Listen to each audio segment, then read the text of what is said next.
नमस्कार, मैं Jully Tiwari. Daily news में आपका स्वागत है। तो चलिए नजर डालते हैं आज के कुछ मुख्य समाचारों पर। सोलापुर में उद्धव ठाकरे का बड़ा खुलासा।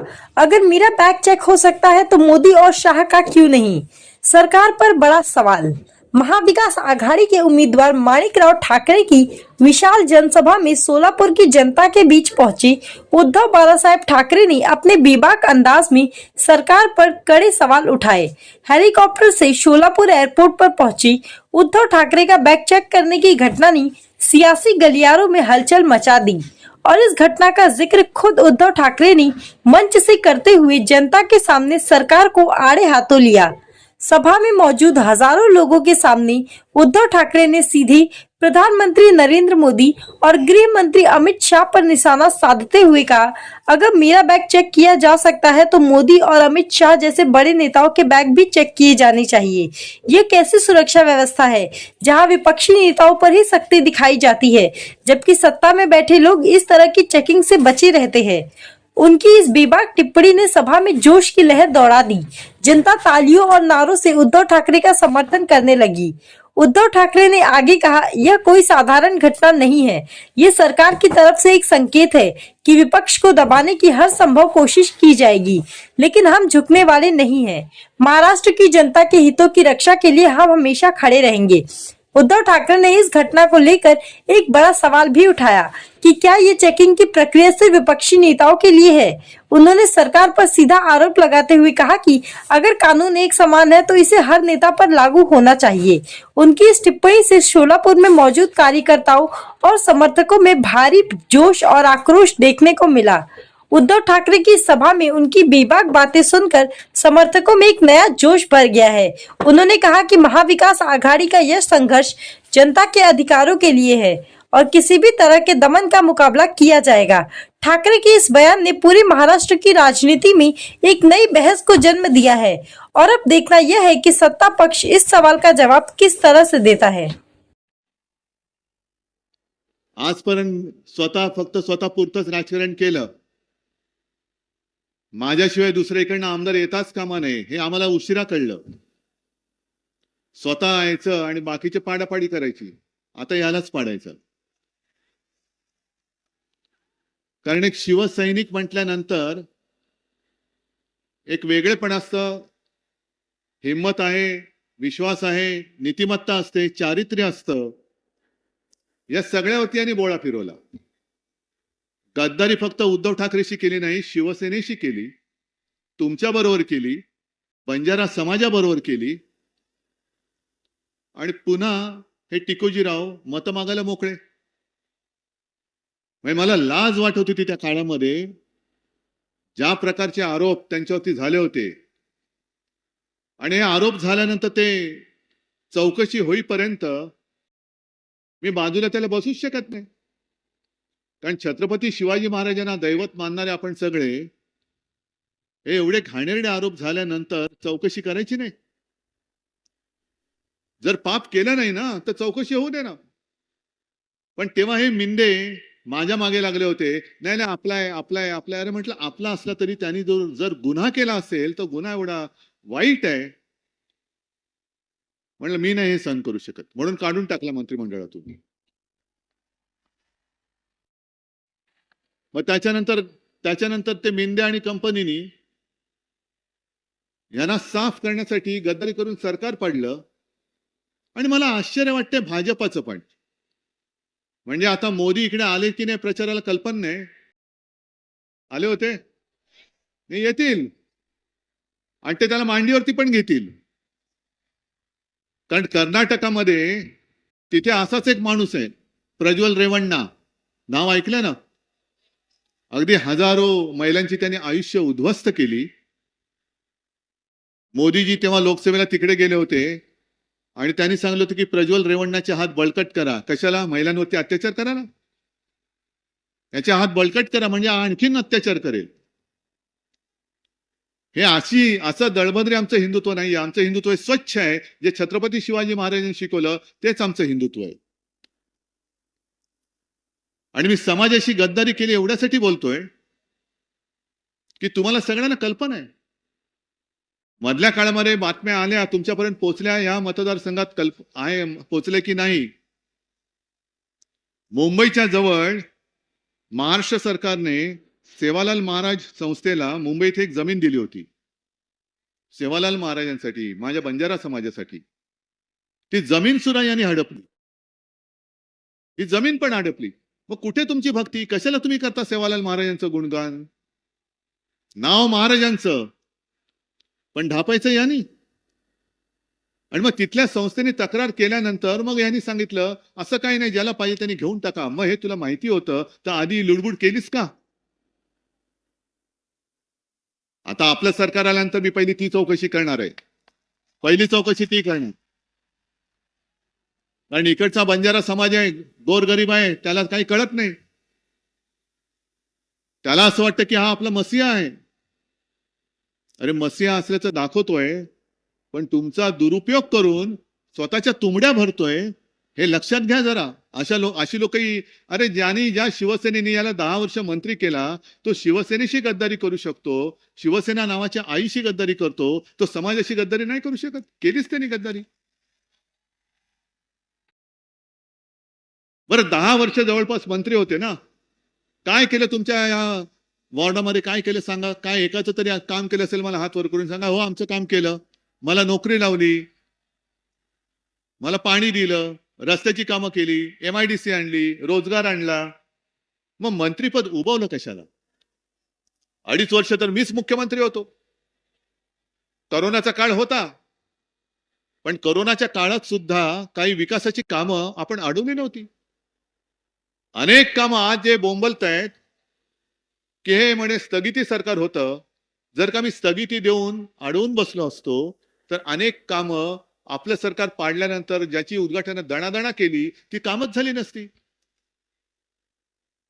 मग मी स्वतः मुख्यमंत्री असताना आणि हा मंत्री असताना आपल्या वॉर्डामध्ये चांगलं एखादं तरी काम यांनी माझ्याकडनं करून का घेऊ शकला नाही? याचं काय उत्तर तुम्ही जनतेला देताय? कारण तुम्हाला काय वाटेल की अहो तुम्ही सांगते, पण तुम्ही 2.5 वर्ष मुख्यमंत्री होतात. होतोच ना मी, पण 2.5 वर्षामध्ये हा माझा सहकारी होता, हा सहकारी होता. अनेक जण जसे माझे बाकीचे करोना काळात सुद्धा त्यांनी त्यांच्या वॉर्डमध्ये कामं करून घेतली, जे आपलं सरकार पाडल्यानंतर या मिंध्यानी तिथला निधीच थांबवून टाकला. मग इकडे सुद्धा भरपूर प्रमाणात निधी दिलाय, गेलाय कुठे? गेले कुठे पैसे? मग आता त्या पैशाची पोती उघडी होतील. आता कदाचित असं म्हणतात की पैसा वाटप होईल, पण तुम्ही तुमचं आयुष्य विकणार आहात का? तुम्ही तुमच्या मुलाबाळांचं भवितव्य विकणार आहात का? बाकी बोलायला काय जाते की आम्ही याव करून त्याव करू. कदाचित इकडे मोदी पण येतील, शहा पण येतील. मी प्रत्येक सभेत मुद्दामून हा मुद्दा घेतोय. याचं कारण ज्या विषयाशी महाराष्ट्राच्या निवडणुकीशी संबंध नाही, तरी देखील ते वारंवार आणतायत. मग मला वारंवार सांगावं लागतंय की ह्या मुद्द्याचा या महाराष्ट्राच्या निवडणुकीशी संबंधच नाहीये. अमित शहा गेल्या 1-2-3 दिवसापूर्वी आले होते पलीकडे, मला वाटतं मलकापूर वगैरे असेल, कालच आले असतील किंवा. आणि त्यांनी मला आव्हान दिलं की जे 370 कलम काश्मीरमधलं हटवलं, त्या विरोध करणाऱ्या काँग्रेस बरोबर उद्धव ठाकरे बसतायत. हो बसतोय ना, पण 370 कलम हटवताना उद्धव ठाकरे तुमच्या बरोबर, तरी सुद्धा तुम्ही त्याला फसवलात. हे तुम्ही काय नाही सांगत? मला काँग्रेस बरोबर बसायला भाग तुम्ही पाडलं. 370 कलम हटवताना पाठिंबा देणाऱ्या शिवसेनेला सुद्धा तुम्ही हटवून टाकलं. मग तुम्हाला धडा शिकवण्यासाठी मी काँग्रेस सोबत आलेलो आहे. जा काय करायचंय करा.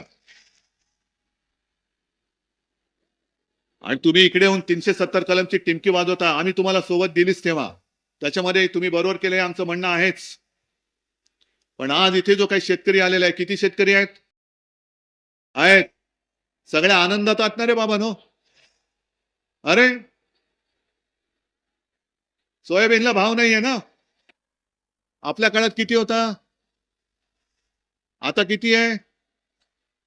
कापूस, पीक विमा, आपत्तीत मदत, रोजगार, पिण्याचं पाणी. अरे पण 370 कलम हटवलं ना. हा, मग केवढं मोठं काम आम्ही केलं. हे नाही मिळालं तर शेतकरी आत्महत्या थांबल्यात. मरू दे ना, 370 कलम हटवलंय ना. आहे काय 370 कलमाचा आपल्या महाराष्ट्राशी आणि तुमच्याशी काय संबंध? आपल्या देशाची अलबत आहे. काश्मीर, जम्मू काश्मीर हे आपल्या देशाचा अविभाज्य घटक आहे, हे मान्यच आहे. पण 370 कलम काढल्यानंतर अदानी खेरीज किती जणांनी, देशातल्या किती जणांनी काश्मीरमध्ये जमिनी विकत घेतल्या, हे पहिलं अमित शहा तुम्ही लिस्ट देऊन सांगा. आणि 370 कलम तुम्ही आत्ता काढलात, ज्या वेळेला काश्मीरमध्ये हिंदू पंडितांवरती अत्याचार होत होते, हिंसा होत होती, हजारो हिंदू पंडित आपली राहती घर सोडून आपल्याच देशामध्ये निर्वासितासारखे देशभर पसरत होते, तेव्हा अमित शहा नावाची व्यक्ती या भूतलावरती आहे, नरेंद्र मोदी नावाची व्यक्ती या देशामध्ये राहते, हे कोणालाही माहिती नव्हतं. तेव्हा फक्त आणि फक्त हिंदू हृदय सम्राट शिवसेना प्रमुख बाळासाहेब ठाकरे यांनी काश्मीरी पंडितांना महाराष्ट्रामध्ये आश्रय दिला. तुम्ही काय सांगताय आम्हाला 370 कलम? आजची निवडणूक ही माझ्या महाराष्ट्राच्या स्वाभिमानाची आहे. आजची निवडणूक ही माझ्या महाराष्ट्राच्या रक्षणाची आहे. आज जर का चुकलो आपण तर हे संपूर्ण महाराष्ट्र गुजरातला विकून टाकतील. मी मगाच्या सभेमध्ये जे बोललो, कारण काय झालं आजपर्यंत पहिल्या प्रथम, म्हणजे माझी ना नाहीये त्याला, अजिबात नाही. आता सुद्धा कोणाला येऊन तपासायचं असेल तर तपासा. हेलिकॉप्टर मधून उतरल्यानंतर हे असे 8-10 जण उभे. म्हटलं काय हो? नाही, तुमच्या बॅगा तपासायच्या. म्हटलं तपासा, मी तो व्हिडिओ केलाय. म्हटलं माझं जे काय तपासायचं तपासा, त्या बॅगेत आणखीन काय काय ते पण तपासा. पण म्हटलं तुम्ही मोदींची बॅग तपासली का हो? शहांची बॅग तपासता, मिंद्याची बॅग तपासता, गुलाबी जॅकेटची तपासता, मग तिसरा कोण राहिला?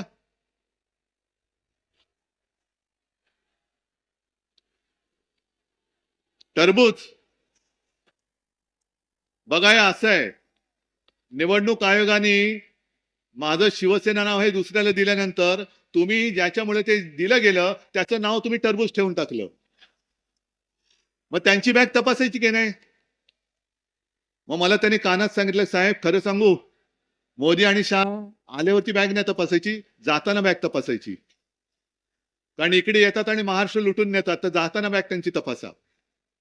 पण आज मी जाहीर करतोय, माझी बॅग तपासायची तेवढ्या वेळ तपासा, पण मोदी, शहा, देवेंद्र, अजित पवार, मिंदे यांच्या देखील बॅगा तपासल्या गेल्याच पाहिजे.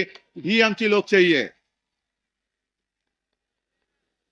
कारण तुम्ही मी आल्यानंतर जसे तपासणीसाठी उभे होतात, तसं मोदी, शहा आणि मिंदे आल्यानंतर सॅल्यूट मारून उभे राहता कामा नयेत. जसं मी माझ्या उमेदवाराच्या प्रचाराला फिरतोय एक त्यांचा नेता म्हणून, तसेच ते जर का भाजपच्या उमेदवाराच्या प्रचाराला फिरणार असतील तर ते त्यावेळेला पंतप्रधान नाहीत, ते भाजपचे स्टार प्रचारक आहेत. त्यांना जो न्याय आहे तोच मला, आणि मला जो न्याय आहे तोच त्यांना न्याय आणि कायदा हा लागलाच पाहिजे. आणि जर या यंत्रणेला जमणार नसेल तर माझे शिवसैनिक मोदी, शहा, मिंदे आणि यांची बॅग तपासतील, तेव्हा पोलिसांनी मध्ये नाही यायचं. आपण व्हिडिओ गेल्या लोकसभेला पाहिलाय, मिंदेच्या हेलिकॉप्टर मधून बॅगा मागून बॅगा उतरल्यात. काही केलं नाही पोलिसांनी आणि यंत्रणेने. निवडणूक आयोग सुद्धा झोपतो तिकडे. आमच्या डोळ्याने एकच बॅगा भरून चाललेल्या आहेत आणि म्हणतात नाही माझे कपडे होते. अरे कपडे एवढे किती वेळा घालतोस? एवढे कपडे? कारभार उघडा, सगळा भ्रष्टाचाराने बरबटलेला. पण कपड्यांच्या बॅगा किती, काय होतं त्या बॅगेमध्ये? आता सुद्धा जे काय माझ्या कानावर येते, अरे काल त्या सांगोलामध्ये गेलो होतो, त्यालाच आडवा करायला. गेल्या आठवड्यात म्हणजे दिवाळीच्या सुमारास एक गाडी पकडली, असं म्हणतात किती त्याची होती. रक्कम जाहीर झाली किती, 5 कोटी. आणि काही लोक त्याच्यात तिथे होती, ते म्हणाले 5 कोटी नव्हते, किमान 20 ते 25 कोटी होते. मग हे सगळं जाते. काही काही वेळेला तर अगदी यंत्रणेच्या गाड्यातनं पैसे जातात अशी माहिती आहे. खरं खोटं यंत्रणात जाणे. पण आम्हाला तुम्ही कायद्याची चौकट दाखवताय, आम्हाला तुम्ही कायद्याचा बडगा दाखवताय, हे एकतर्फी आम्ही चालू देणार नाही, अजिबात नाही. आणि म्हणून मी तुम्हाला सुद्धा सांगतोय, तुम्हाला सुद्धा कुठे जर का अडवलं आणि तुमच्या बॅगा वगैरे उघडायला लावल्या, तर त्या अधिकाऱ्याचं सुद्धा ओळखपत्र तुम्हाला तपासण्याचा अधिकार आहे. मुंबईत काही महिलांनी मला तक्रार केली की आमच्या पर्स उघडून बघताय. तुम्ही सुद्धा त्यांची खिशामधली पैशाची पाकिटं उघडून बघा. नोकरीला कधी लागला, तुझा जन्माचा दाखला दे, तुझं सर्टिफिकेट दे, कुठपर्यंत शिकलास, राहतोस कुठे, हे सगळं तुम्ही बघा. कारण हा अधिकार लोकशाहीमध्ये तुम्हाला सुद्धा आहे. मतदार हा सर्वोच्च असतो, मतदार सरकार ठरवतो, तर ह्यांची तपासणी करायला काय मतदाराला अधिकार नाही? हा अधिकार आहे. आणि मोदी शहा यांना मी सांगतोय की तुम्ही इथे येऊन वेडीवाकडी काही आव्हानं द्यायचा फंदात पडू नका. इकडे माझ्या शेतकऱ्याला सोयाबीनला भाव नाही म्हणून तो ओरडतोय. कापसाची खरेदी अजून सुरू होते नाही होत, भाव मिळत नाही, पीक विम्याचा तर पत्ता नाही, सगळी कामं अडकलेली आहेत. नुसतं लाडकी बहीण, अरे त्या माता भगिनी आमच्याच आहेत. त्या काय गुजरात वरून नाही आता आलेल्या, त्या काय गुजरात मधून नाही आल्या. आणि त्यांना तुम्ही जे पैसे देताय हे तुम्ही लुटलेल्या पैशातले देत नाहीत, तुम्ही यांचेच पैसे देतात सगळ्यांचे. काय उपकार नाही करत. आणि आपण जे ठरवलेलं आहे की महाविकास आघाडीचं सरकार आल्यानंतर केवळ 1500च नाही तर 3000 रुपये आपण आपल्या बहिणींना देणार आहोत. मुलींना जसं मोफत शिक्षण मिळतं तसं माझ्या महाराष्ट्रात जन्मलेल्या मुलांना सुद्धा मी मोफत शिक्षण देणार आहे. रोजगारासाठी सुद्धा जे वैभव यांनी लुटून गुजरातला नेलेलं आहे ते परत आणून मी माझ्या देशात महाराष्ट्र सर्वोत्तम करून दाखवल्याशिवाय राहणार नाही, हे सुद्धा वचन मी तुम्हाला देतोय. अनेक गोष्टी करायच्या आहेत. पुन्हा एकदा शेतकऱ्यांना कर्जमुक्त करायचंय, परत करणार. कारण आपल्या महाविकास आघाडीच्या सरकारने 2 लाखापर्यंत पीक कर्जमुक्त तुम्हाला केलं होतं, मिळाली होती ना. म्हणजे मी करून दाखवलंय. यांच्यासारखं नाही शेतकऱ्यांचं उत्पन्न दुप्पट होईल. किती जणांचं दुप्पट झालेलं हात वर करून सांगा. 2 कोटी लोकांना दरवर्षी रोजगार देणार. 2 लोकांनी तरी हात वर करून सांगा की आम्हाला मोदीने रोजगार दिला. रोजगार करतात पण रोजगार देत नाहीत. अच्छे दिन किती जणांचे आले बरं? यांचे 1500, या माता भगिनींचे 1500 सोडून द्या. भावांच्या अकाउंटमध्ये 15 लाख किती लोकांचे आले सांगा. म्हणजे असं काही आहे का की भावांना 15 लाख आणि बहिणींना 1500? नाही ना. मग 15 लाख देणार होता तुम्ही, 15 लाखाचे 1500 का केलेत? या सगळ्या थापा आता बंद करा. दुर्दैवाने महाराष्ट्राने जे काय केलं होतं ते केलंच होतं, पण दुर्दैवाने तुमच्या शेपटावरती निभावलं आणि कसं तरी रडत खडत तुम्ही दिल्लीत परत बसलात. हे देशाचं दुर्दैव आहे. आज ज्या मस्तीमध्ये तुम्ही चाललायत, एकदा तुम्हाला लोकसभेमध्ये महाराष्ट्राने धडा शिकवलेला आहे. या मतदारसंघात तुम्ही लोकसभेत पण आणि विधानसभेमध्ये सुद्धा गद्दारी करून केवळ उद्धव ठाकरेचे नाही, शिवसेनेचे नाही, तर महाराष्ट्राच्या पाठीमध्ये वार केलेला आहात. आणि दर वेळेला दर सभेमध्ये म्हणजे मला बरं वाटतं की देशाचे पंतप्रधान विश्वगुरु यांचं भाषण उद्धव ठाकरेवरती बोलल्याशिवाय पूर्णच होत नाही. बघा केवढा महत्वाचा आहे. मी आहे की नाही, आपला वट आहे की नाही. अमित शहाचं सुद्धा उद्धवजी, मला काय माझ्यावरती बोलल्याशिवाय यांचं भाषणच पूर्ण होत नाहीये. मग त्यांना सांगतो ही अवस्था तुमची केविलवाणी का झाली? तुम्ही शिवसेना चोरलीत. शिवसेनेचं नाव तुमच्या शासनाच्या यंत्रणेने दुरुपयोग करून तुम्ही दुसऱ्याला दिलं. एक न्यायमूर्ती आता 2.5 वर्ष तिकडे बसले होते, काहीही न करता नुसतं ताशेरे जोडले, भाषणं दिली, लेक्चर दिली, पण न्याय नाही दिला. आणि मग जाता जाता एक 8-15 दिवस आधी सांगितलं की तो राम मंदिराचा निर्णय घेताना काय करायचं कळत नव्हतं. मी मग यमाई देवीच्या मंदिरात गेलो आणि यमाई देवीने मला बुद्धी दिली. आम्हाला आधी कळलं असतं तर आम्ही त्यांच्याकडे जाण्यापेक्षा आधी यमाई देवीचकडे गेलो असतो. मग कशाला तुम्ही बसला होता तिकडे खुर्ची उभवायला? 2.5 वर्ष झाली तरी सुद्धा लोकशाही या देशामध्ये जिवंत राहणार आहे का मरणार आहे ह्याची कोणालाच काही पडलेली नाही. इतर सगळे निर्णय मी काय कमी महत्वाचे असं म्हणत नाही, पण मूलभूत जो काही गाभा आहे आपला संविधानाचा तो तोडला जातोय, तोडला गेला, तो मोडला गेला, हे तुम्ही सुद्धा मान्य केलं. तरी देखील झालं तर ती टर्म संपली आणि आज देखील शिवसेना नाव कोणाचं चिन्ह कोणाचं याचा फैसला होत नाही. पण आज मी तुम्हाला सांगतो, चिन्हाचा फैसला काय व्हायचा तो होईल, पण मी कोणत्याही परिस्थितीत शिवसेना हे नाव दुसऱ्याला दिलेलं मानणार नाही. निवडणूक आयोगाचा तो अधिकार मला मान्य नाही. निवडणूक आयोगाच्या मर्यादेत त्याने राहावं.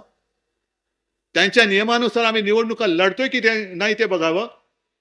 पण याच्या पोराचं नाव त्याच्या पोराला, नाव त्याच्या पोराला, तुम्ही कोण आमचे बापजादे नाही लागत. शिवसेना ही आपलीच आहे, ज्याचं नाव माझ्या वडिलांनी आणि माझ्या आजोबांनी ठेवलेलं आहे, निवडणूक आयुक्ताच्या आजोबांनी नाही ठेवलेलं. तो आज के लिए बस इतना ही. कल फिर मिलेंगे इसी समय इसी चैनल पर. तब तक के लिए मुझे दीजिए इजाजत. धन्यवाद.